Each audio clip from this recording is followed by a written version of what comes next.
I want to start by telling you something that sounds too simple to be the beginning of a horror story. There is a small town in Grady County, Oklahoma called Pritchard Wells. Population, 911. It has a post office, a diner, a Dollar General, a Baptist church, and a volunteer fire station. It also has something else. Beneath the town, beneath the streets, the yards, the church, the school, there is a tunnel system that has been there since 1952. And for 45 years, the people of Pritchard Wells used it for something that would land every single one of them in a federal courtroom if the wrong person ever found out. The Red State Horror presents What's Beneath Stillwater? Grady County, Oklahoma, 1974 to 2019. A story about a town built on top of its own secret. This is the story of how one woman found out. We divided the story into 10 simple parts. Let's go ahead. The woman who refused to stay buried, and what she did about it. The town that sits a little too still. Before we get into what's underground, I need you to understand what Pritchard Wells looks like from the surface. Because that's the whole trick. That's always the whole trick with places like this. It looks fine. It looks good, actually. The streets are clean, cleaner than most small Oklahoma towns. The houses are kept up. There are flowers in window boxes on Main Street that somebody tends to regularly. The diner, a place called Buster's, which has been run by the same family since 1968, makes a chicken fried steak that people drive 40 miles for. The people are friendly in that specific, unhurried southwestern way that makes you feel like you could live there forever. That's what Nora Vásquez thought when she moved there in 2017. She was 34, recently divorced, starting over and looking for somewhere quiet and cheap to do it. A colleague at the Oklahoma Department of Environmental Quality recommended Pritchard Wells. Good people, the colleague said. Good air. Good price. Nora found a 2-bedroom rental on Cottonwood Street for $480 a month and thought she'd landed in paradise. She stayed for 2 years. In those 2 years, she solved a 45-year-old crime, brought down a criminal network that stretched from Grady County all the way to a federal office building in Oklahoma City, and became the reason that 11 families in Pritchard Wells can finally talk about what happened to them. But I'm getting ahead of myself. Let's start with the smell. 3 weeks after she moved in, Nora noticed a smell coming from her basement. Not a terrible smell. Not sewage, not rot.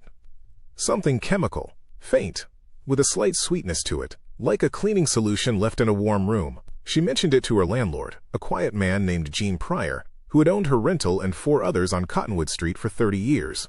He told her it was probably the soil. Old Oklahoma foundation, he said. Sometimes the limestone does that when it gets warm. Nora was an environmental scientist. She knew what limestone outgassing smells like. That wasn't it. She told herself to leave it alone. She was in a new place. She was rebuilding. She didn't need to make trouble. She left it alone for 6 months. Then she found the door. Chapter 1. The door in the basement floor. Here's something they don't tell you about trauma. It changes your relationship with the word no. When you've spent years in a marriage where no was not an option, where asking questions got you punished, where curiosity was a threat, you eventually stop asking. You learn to look away. You get very good at not noticing things. Nora Vásquez had been looking away for years, and when she finally stopped, when she stood in that basement in October of 2017 and looked at the outline of a door in the concrete floor that her landlord had not mentioned, something old and quiet woke up in her. She says she wasn't afraid. She says she was interested. I believe her, and I think that's exactly why the story ends the way it does. The door wasn't hidden, exactly. It was set into the concrete floor of the basement, flush, with a recessed pull handle that folded flat so that if you weren't looking for it, if you didn't get down on your knees with a flashlight the way Nora did on a Saturday afternoon in October, you'd sweep right over it without registering it. She pulled the handle. The door didn't move. It was padlocked from a latch she hadn't noticed. The padlock was a serious one. Heavy steel, not the kind you put on a garden shed. The kind you put on something you mean to keep closed. She stood there for a long time looking at it. Then she went upstairs, made herself a cup of coffee, and pulled out her laptop. She typed in the address of her rental. She pulled up the county assessor's records. She found the property history, the original build date, 1961, and then she found something that made her set her coffee cup down very carefully. The basement had been added in 1974, not as part of the original structure. It was a permitted addition signed off by the Grady County Building Department. The contractor is listed as Pryor & Sons Construction. Gene Pryor's family business. She cross-referenced the other houses on Cottonwood Street. 3 of them had the same contractor. The same year. The same permitted basement addition. 4 basements, all added in the same year by the same contractor on the same street. She knocked on her neighbor's door. Her neighbor was a 70-year-old woman named Betty Salcedo, who had lived on Cottonwood Street since 1970. She was warm, made Nora sit down, made her eat a piece of pie she didn't ask for, and talked for 40 minutes about her grandchildren and her garden and the way Buster's had gone downhill since Buster Jr. took over. Then Nora asked about the basement. Betty's face did something that Nora would describe later in a federal statement as shutting like a window in a storm. Not hostile, not aggressive, just closed. Final. I don't use my basement, Betty said. Do you have a door in the floor? Nora asked. Long pause.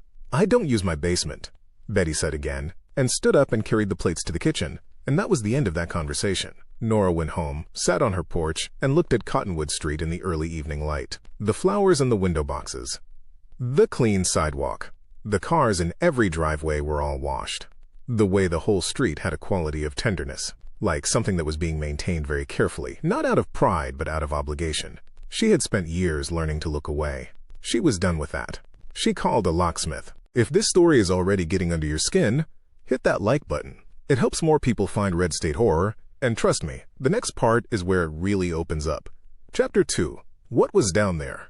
I need to stop here and tell you something important. What Nora found beneath her basement was not supernatural. It was not paranormal. It was not a creature, or a ghost, or a thing without a name. What she found was worse, because the things that live in the dark and hide from the light, the real ones, the human ones, those are the ones that actually happen. And when they do, they tend to have been happening for a very long time. The locksmith she called was from Chickasha, 20 miles north. He drove down on a Thursday afternoon, took one look at the padlock, raised his eyebrows, and said it would take him a few minutes. It took him 12. The lock opened. The door lifted. Concrete steps, 8 of them, cut cleanly, leading down into a space that was, and this was the first thing that shocked her, obviously not natural. Not a crawl space, not a utility corridor. A room, roughly 15 feet square, with poured concrete walls, a bare bulb on a wire that actually worked when she found the pull string, and a floor that had been swept recently. Within the last few weeks, recently, the room itself was empty. No furniture, no equipment, nothing that told her what it was for. But along the far wall was another door, this one in the wall, not the floor, old and wooden, with a new lock that matched the one she'd just opened. Same brand, same model. She stood in that room for a long time. The bulb hummed. The chemical smell was stronger here, that faint sweetness she'd been noticing for months. She identified it now. Bleach. Old bleach. Applied and dried so many times that the smell had seeped into the concrete itself. Something had been cleaned out of this room. Something had been cleaned out of it over and over for a very long time. She did not open the second door that day. She went back upstairs. She locked her basement. She called her supervisor at the Department of Environmental Quality, a man named Phil Dacus, and told him she thought she might have a contamination situation at her rental property and asked if she could bring in a soil sampling kit. Phil said sure, and she hung up and sat very still on her couch for a long time. She wasn't sure what she had yet, but she knew she needed to be careful, and she knew she needed not to let Gene Pryor know what she was doing until she understood what she was looking at. She spent the next 3 weeks building a picture. She was good at this. Environmental assessment is, at its core, a process of finding invisible things by looking at what they've left behind. Discoloration. Traces. Patterns. She pulled permits. She pulled property histories. She pulled every county record she could access through the state database without flagging a formal inquiry. She drove the town in the evenings, slowly, noting which properties had the Pryor and Sons basement additions. She found 9 of them, not all on Cottonwood Street. 3 on Miller Road, 2 on the highway access road at the south edge of town, and 1 on a lot behind the Baptist church. The one behind the church was the most interesting. It wasn't a house. It was a storage building, sheet metal, the kind used for equipment. No windows. The Pryor and Sons permit listed it as an agricultural storage addition, built in 1974, the same year as everything else. The permit was signed by the same Grady County building inspector on all 9 properties. She looked up the building inspector. Retired. Deceased. 2011. Died in his sleep at age 78. She looked up Pryor and Sons. Founded in 1962 by Gene Pryor's father, Harold. Harold had died in 1989, leaving the business and the property management to Gene, who had apparently done nothing with the construction side and had simply managed rentals for 30 years. 9 connected underground rooms, built in 1974 and cleaned regularly, are under properties owned or managed by one family. In the 4th week, she opened the 2nd door. Chapter 3. The Tunnel.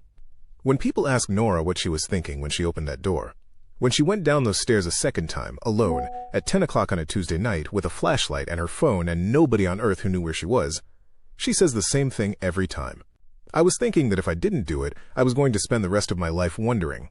And I had already spent too much of my life not doing the thing I knew I should do. I think about that a lot.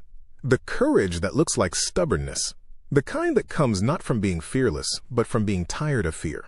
The 2nd door opened inward. Cool air came through. Not cold, but cooler than the room, and with it the smell was stronger.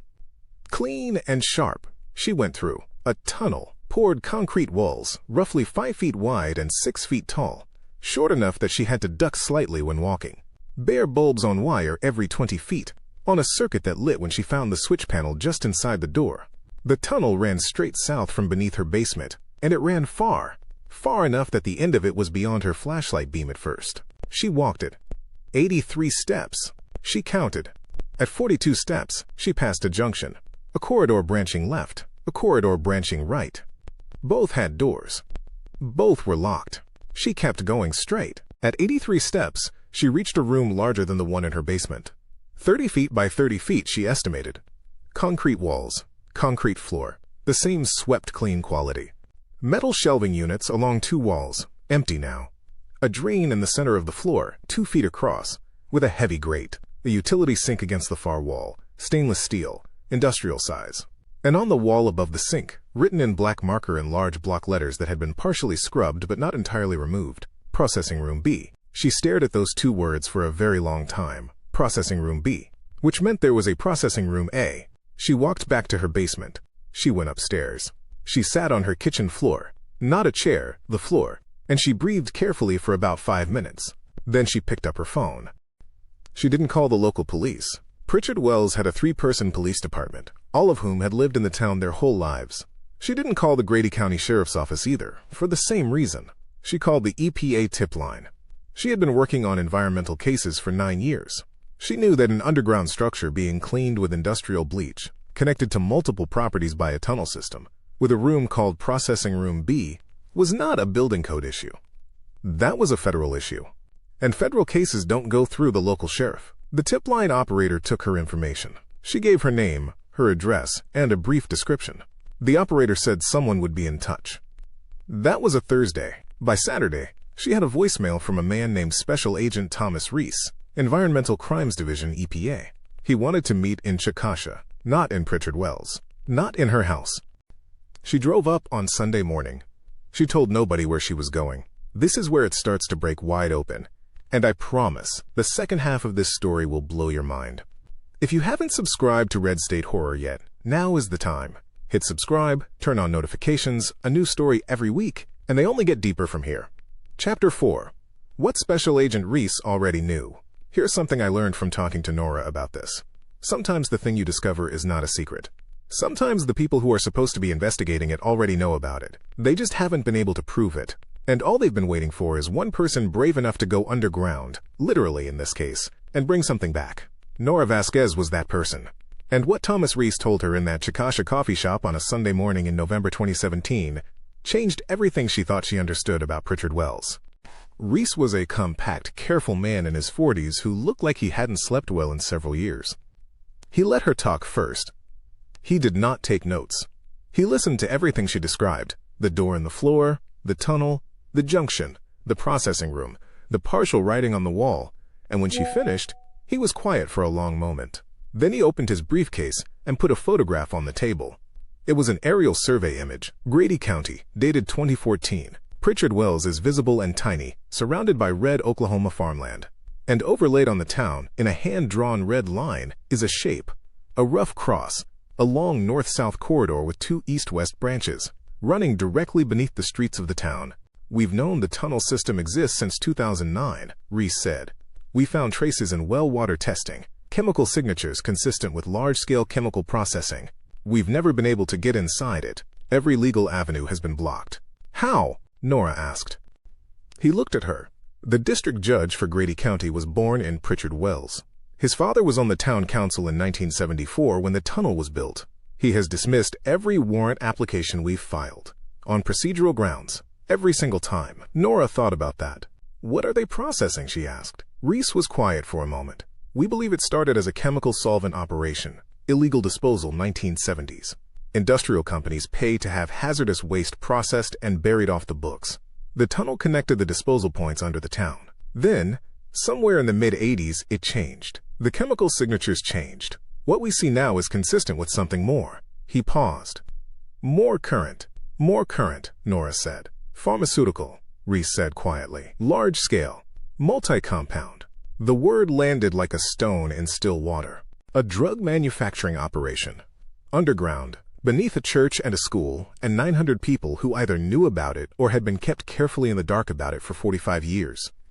Who runs it? She asked. Reese slid a second photograph across the table. A man she recognized immediately.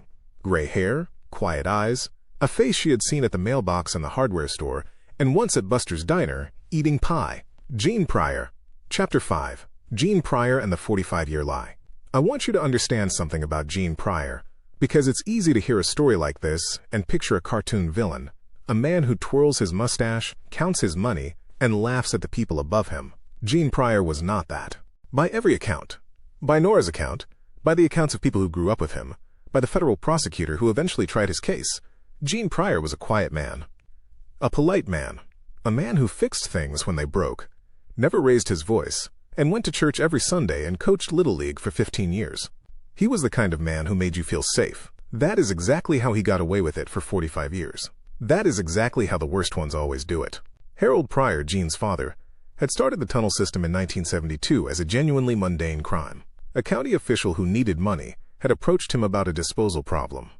Industrial companies in Oklahoma City were paying to have chemical waste removed, and were not particular about where it went, as long as it didn't show up in any records. Harold had the construction equipment, the family land, and the willingness. He built the first tunnel beneath his own property. Then he expanded. The genius, and it was genius in the worst sense of the word, was the normalization. By building basement additions to 9 different properties on Cottonwood Street and Miller Road, he distributed the access points so broadly that no single property was suspicious. The tunnel network became infrastructure.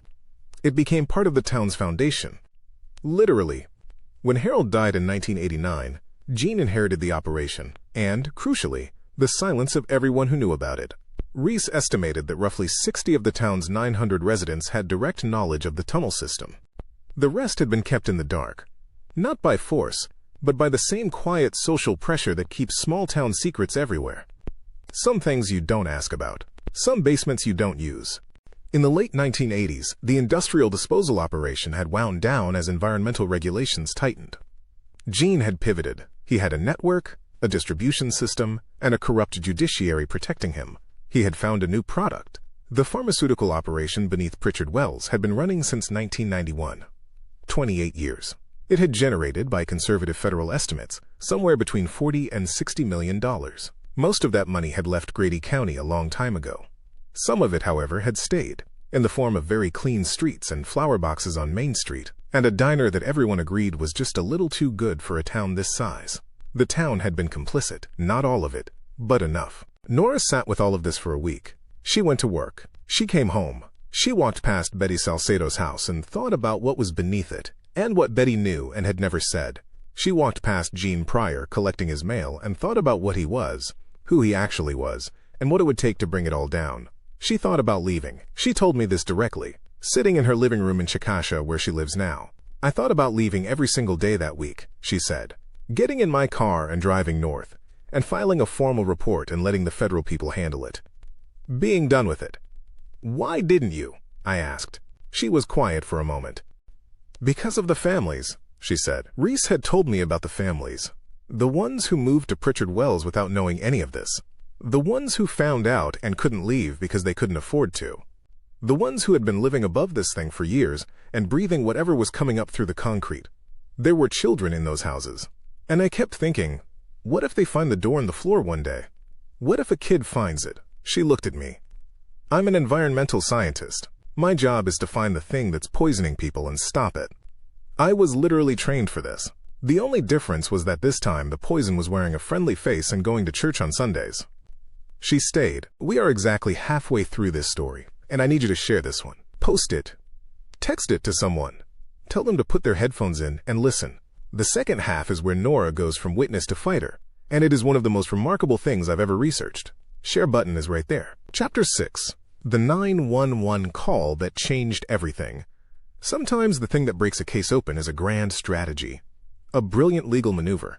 A piece of surveillance that took years to build. And sometimes it's a Tuesday night in January when something goes wrong underground, and a frightened teenager picks up his phone and calls 911 because he doesn't know what else to do. Pritchard Wells broke open on a Tuesday night. January 14, 2018. Marcus Webb was 17. He had grown up in Pritchard Wells, gone to Pritchard Wells School, and never lived anywhere else. His father worked at a feed store in Chickasha. His mother cleaned houses in Blanchard 3 days a week. Marcus helped out by doing odd jobs for Gene Pryor on weekends. Mowing, maintenance, and small repairs. On the evening of January 14th, Gene Pryor had asked Marcus to check a section of the tunnel on the Miller Road side. There had been a water intrusion issue near one of the east junctions, and Gene wanted to know if the drainage was holding. Marcus had done this kind of errand before. He knew how to get in. He knew the layout. What Gene Pryor did not know was that a section of tunnel wall in the east junction had been deteriorating for several months. The water intrusion had weakened a joint in the ceiling, and on the night of January 14th, while Marcus Webb was standing in that junction checking the drainage, 12 feet of tunnel ceiling came down. Marcus was not hit directly. He was thrown sideways by the pressure wave, hit the wall hard enough to break 2 ribs, and was trapped in the section between the collapse and the locked junction door he had come through. He had his phone. He had 1 bar of signal. Enough. He called 911. Grady County Dispatch, January 14, 2018, 9:42 p.m. Dispatch, Grady County 911. What's your emergency? Marcus, breathing hard. I'm trapped. I'm underground. Part of the ceiling fell in on me. Dispatch, you're underground, sir? Can you tell me where you are? Marcus Pritchard Wells. I'm in the tunnel. Under Miller Road. I was checking the water, and the ceiling came down. I can't get back through. Dispatch, long pause. Sir, did you say you're in a tunnel under Miller Road? Marcus, yes. Please. I think my ribs are broken. I can't breathe right. Dispatch, okay. Stay on the line. Can you tell me, is there anyone else down there with you? Marcus, no. I'm alone. Mr. Pryor sent me to check the drainage. Please hurry. I don't know how long the air is going to. Dispatch, sir, we are sending help right now. You said Gene Pryor sent you down there? Marcus, yes. He gave me the key. Please, I need help. It hurts to breathe. Dispatch, barely audible, away from phone. Get me Chickasha Fire and get me, the federal line. Now, back to Marcus. Sir, stay on the line. Help is coming. You are going to be okay. The dispatcher's name was Loretta Haynes. She had worked at Grady County Dispatch for 19 years. She had been born in Blanchard, not Pritchard Wells, and she had heard enough over the years to know that when a teenage boy calls from an underground tunnel and says the man who sent him down there is Gene Pryor, you do not call the Pritchard Wells police. You call Chickasha Fire and Rescue. And you call the number that had been given to every Grady County dispatcher 2 years earlier by a federal agent who said, quietly, to please use it if anything unusual came up relating to a certain town in the south of the county. Loretta Haynes called both. Chickasha Fire and Rescue arrived in 41 minutes. They were met on Miller Road by 2 vehicles they hadn't called, a dark SUV and a panel van that had materialized from somewhere north of the county line with a speed that suggested they had been closer than they should have been, which was because Thomas Reese had been monitoring Grady County communications from a field office in Chickasha for 14 months. They found the access point to the East Junction, one of Gene Pryor's rental properties. An elderly tenant who answered the door in her robe and said nothing, stepped aside, and let them through the basement without a word. Marcus Webb was extracted from the tunnel at 11:17 p.m. 2 broken ribs, mild concussion, hypothermia. He was taken to Grady Memorial Hospital in Chickasha. He was alive. And with him, finally inside the tunnel system with a warrant signed by a federal judge in Oklahoma City who had been briefed at midnight by Tom Reese, came every answer that had been waiting underground for 45 years. Chapter 7. What they found. I've covered a lot of these stories. I've sat with a lot of people who lived through things that sound impossible. And in all of those conversations, there is always a moment, a specific moment, where the story tips, where it stops being about what was hidden and starts being about what was hurt. For the Pritchard Wells story, that moment was a Tuesday night in a federal evidence inventory, when they opened the processing room records and found the ledger. I'm going to tell you what was in it, because the people who were hurt by what was in it deserve to have it said out loud. The tunnel network beneath Pritchard Wells was, by the time federal agents finished mapping it in February 2018, 640 feet long. It connected 11 properties. It contained 2 fully equipped pharmaceutical processing rooms, Processing Room A beneath the church storage building, Processing Room B beneath the structure connected to Nora's rental, and 3 storage vaults that had been emptied in the weeks before the collapse. The chemical analysis of the processing rooms identified 17 distinct compounds. The majority were consistent with methamphetamine precursor processing and synthesis. The operation had been running continuously since 1991, with an estimated quarterly output that made it one of the largest rural drug manufacturing operations in Oklahoma history. That was the crime. The ledger was something else. It was found in a waterproof lockbox in the wall of Processing Room A, behind a false panel that the Chickasha Fire Demolition Team accidentally knocked open while assessing structural damage. A standard composition notebook, the kind from any dollar store, wrapped in a Ziploc bag. Every page covered in Harold Pryor's handwriting was continued in Gene Pryor's after 1989. It was a record of payments, not to suppliers or distributors. Those were kept elsewhere, digitally, and took the forensic accountants 3 months to fully reconstruct. This ledger recorded payments to people in Pritchard Wells, by name, with dates and amounts going back to 1974. There were 112 names. Not all of them had been paid for complicity. Some had been paid for silence, lump sums made to families who had found out, who had threatened to talk, who had needed to be persuaded to stay quiet. The ledger was, in its cold accounting way, a record of everyone in Pritchard Wells who had ever been a problem, and everyone who had been paid not to become one. Among those names was Betty Salcedo, who had been paid $3,000 in 1998, whose basement is connected to the tunnel, who had never said a word. Among those names was the volunteer fire chief, the elementary school principal, the manager of the Dollar General, and 3 of the 4 deacons of the Baptist church. And at the top of the first page, in Harold Pryor's handwriting, in ink that had faded to brown over 45 years, "What's below stays below." Chapter 8. The Families Who Didn't Know. I need to take a breath here. And I need you to take one too. Because we are about to talk about the part of this story that doesn't involve criminals or federal agents or tunnel systems. The part that involves ordinary people who moved to a town and trusted it and had no idea what was beneath their feet. 23 families in Pritchard Wells had no knowledge of the operation, who had rented or bought homes above the tunnel without ever being told, who had been breathing air that EPA testing later confirmed contained trace chemical contamination from tunnel outgassing for years, some of them for decades. Those families are the reason this story matters. Not the crime, not the arrest. Those families. The federal investigation identified 23 households above or adjacent to the tunnel network, whose residents had no documented connection to the operation. Environmental testing of all 23 properties began in March 2018. The results were not catastrophic. The contamination levels were below immediately dangerous thresholds. But they were nothing. Long-term low-level exposure to the specific compounds found in the soil samples was associated with a range of health effects, some of which the affected residents had been experiencing and attributing to other causes for years. 3 children in 2 families had been diagnosed with unexplained developmental delays. 1 woman had been treated for recurrent respiratory issues for 7 years. An elderly man who had lived on Miller Road since 1979 had been managing a chronic neurological condition his doctors had never been able to fully explain. None of them had known why. The federal investigators brought in a medical team. They brought in environmental remediation specialists. They brought in victim advocates from the Oklahoma Attorney General's office. They set up in the Pritchard Wells Community Center, the one place in town with no tunnel access. And over 3 days in April 2018, they sat with every affected family.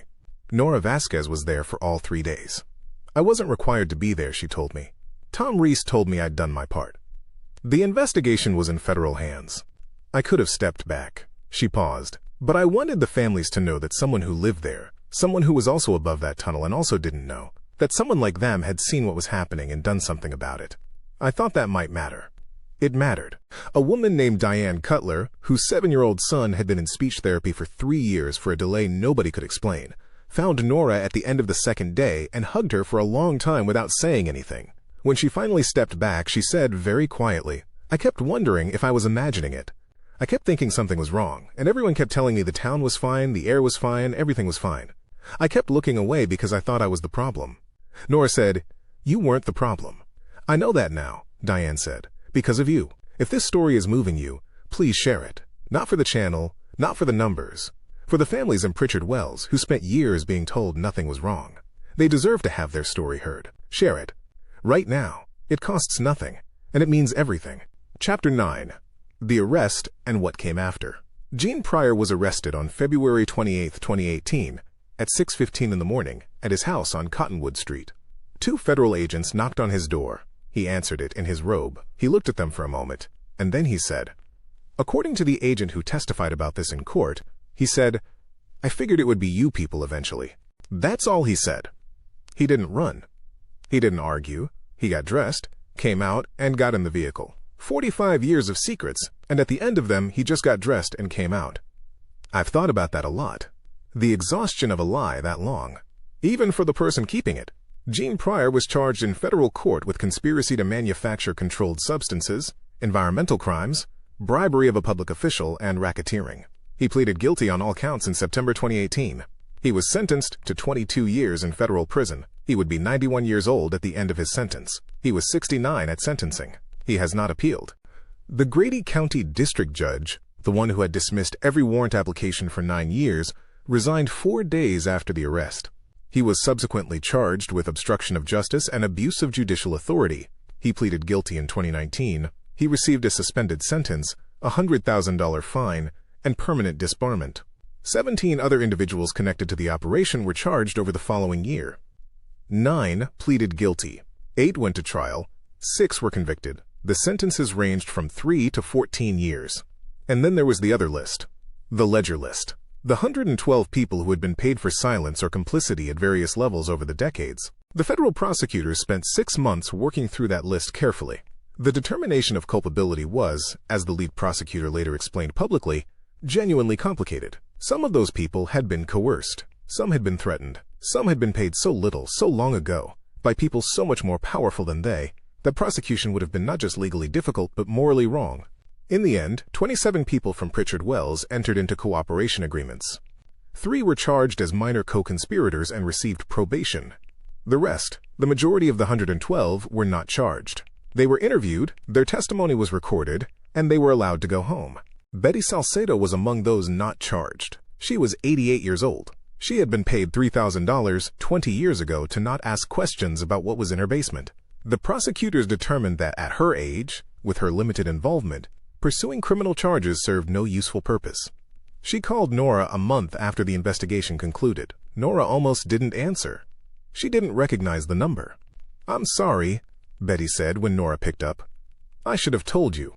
When you asked me about the basement, I should have told you then." "Why didn't you?" Nora asked. A long pause on the line. "I was afraid," Betty said. "I've been afraid of that family since 1974. I didn't know how to stop being afraid." "Are you afraid now?" Nora asked. Another pause. Then, something that might have been a small laugh. "No," Betty said. "I'm not afraid now." Chapter 10. What Pritchard Wells looks like today. Happy endings in horror stories are dangerous. I say that as someone who loves them specifically because they're rare and because they cost something. A happy ending that doesn't cost anything isn't an ending. It's just stopping. The happy ending in this story cost 45 years. It cost the health of 23 families. It cost a 17-year-old boy 2 broken ribs and a night alone in a collapsed tunnel. It cost Nora Vásquez 2 years of her life, her sense of safety, and, as she described it, the ability to ever look at a nice town and not immediately wonder what's in the basement. But it is, genuinely, a happy ending. And that matters. That matters more than I can tell you. I drove to Pritchard Wells in March 2024, 6 years after the arrests. I didn't know what I expected to find. What I found was a different town. Not perfect, not healed. Those things take longer than 6 years, and some of the wounds from the investigation, the fractures between families, the friends who turned out to have known, the neighbors who turned out to have been paid, those don't just close. But different. Differently quiet. Quiet in the way of a place that has told the truth about itself and is figuring out what to do with the space the secret used to take up. Buster's Diner is still open. Buster Jr., who was on the ledger list, who had known since 1994, who had cooperated fully with federal investigators, came forward before he was even contacted and asked to make a statement. He has been talking about it publicly since 2019. He told me when I came in for the chicken fried steak that he thinks about it every day. "Every single day," he said. "I keep thinking about what I could have done. When I could have done it. He's been hosting town meetings at the diner every month for 3 years. Working through it, he doesn't minimize what he did. But he shows up. I think that matters. The showing up. The tunnel system has been fully remediated. EPA certified. The access points in the 9 properties have been sealed with poured concrete and documented with the Federal Registry. The processing rooms have been demolished. The chemical contamination in the soil has been treated. It took 2 years and cost the federal government and Gene Pryor's seized assets $4.3 million. The 23 families who were unknowingly exposed have been offered medical monitoring for 10 years at federal expense. 11 of them are still in Pritchard Wells. 12 chose to leave. That's their right. The elementary school, which sat above an arm of the tunnel that the children in it never knew about, has been given a clean environmental bill of health. The kids in Diane Cutler's son's class, he was in 3rd grade in 2018, are in high school now. He's in 9th grade, getting solid marks, doing fine. Diane told me that. She still lives in Pritchard Wells. She's on the town council now. They rebuilt the council from scratch after the investigation. Almost entirely new people. She said, I stayed because I love this place. And I'm not going to let what somebody put under it define what it is anymore. We define it now. She said that, looking at me steadily, the way people say things they've worked hard to actually believe and have finally gotten there. I visited the lot where Gene Pryor's family house used to stand. It's been vacant since 2018. The house was demolished as part of the remediation. The land sits bare and graded, waiting. There's a sign on it, City of Pritchard Wells, Grady County, a zoning notice for a proposed community garden. Someone has left a single wildflower against the signpost, Oklahoma Indian paintbrush, orange and red, already starting to dry in the March wind. I don't know who left it. I don't know what they meant by it. Grief, hope, defiance, something unnamed. Maybe all of those at once. I stood there for a long time, and I thought about Nora Vásquez and her rental on Cottonwood Street in October 2017, crouched on the floor of her basement with a flashlight, looking at a door nobody was supposed to notice. A woman who had spent years learning to look away, choosing, finally, to look. I thought about Marcus Webb in the tunnel with 2 broken ribs and 1 bar of signal, making the only phone call he could think to make. I thought about Loretta Haynes at the dispatch desk, calling 2 numbers instead of 1. I thought about Tom Reese in a field office in Chickasha, 14 months of waiting, finally getting the call he'd been listening for. None of them did a heroic thing. They all just did the next right thing when they had the chance. And it was enough. It was more than enough. Nora Vásquez lives in Chickasha. She works for the EPA now, formally. Tom Reese put her in touch with the right people after the investigation, and she went through the federal hiring process and got in on her 2nd application. She's a senior environmental crimes investigator. She's been involved in 9 cases since 2019. She has a house with no basement. She told me that when she was looking for the house, that was her one non-negotiable requirement. No basement. I asked if she regretted any of it. The 2 years in Pritchard Wells. The risk, the time, the way it had changed her. She thought about it for a long time. Long enough that I thought she might not answer. Then she said, you know what I regret? I regret that I almost didn't do it. I was sitting on my couch the night before I called the EPA tip line, and I was so close to just leaving. Just getting in my car and driving to Tulsa and starting over somewhere else and letting it be someone else's problem. What stopped you? I kept thinking about the door on the floor, she said, and I kept thinking if I walk away, that door stays closed, and everything that's behind it stays in the dark. And she stopped. I just couldn't. I couldn't let it stay in the dark. She looked out the window for a moment. There are a lot of doors on a lot of floors in this country, she said. That's the truth of it. There are a lot of things staying in the dark because the person who could open the door decided it wasn't their problem. She paused. Sometimes it takes a while to find the person who decides it is. She smiled, not a big smile. The small, real kind. I'm glad I was that person, she said. Even with everything. I'm really glad it was me. Pritchard Wells, Oklahoma is a real county. Grady County is a real county. The events in this story are drawn from documented federal cases, public records, and interviews. Gene Pryor is a composite name.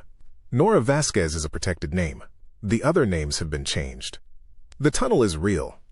The ledger is real. The families are real. And Nora is real, living in Chickasha, working cases, opening doors. If this story reminded you that the people who change things are never the most powerful ones in the room, they're just the ones who decided to look, then it did what I wanted it to do. That's what Red State Horror is for. Not just to scare you, to remind you that the scariest things are the real ones. And the bravest people are ordinary ones who chose one time not to look away. See you next week. If Nora's story hit you the way it hit me, please subscribe to Red State Horror. Every week, a new story from the towns and roads and people that mainstream media drives right past. You won't find these stories anywhere else. Subscribe, hit the notification bell, and share this one with someone who needs to hear it. Thank you for being here.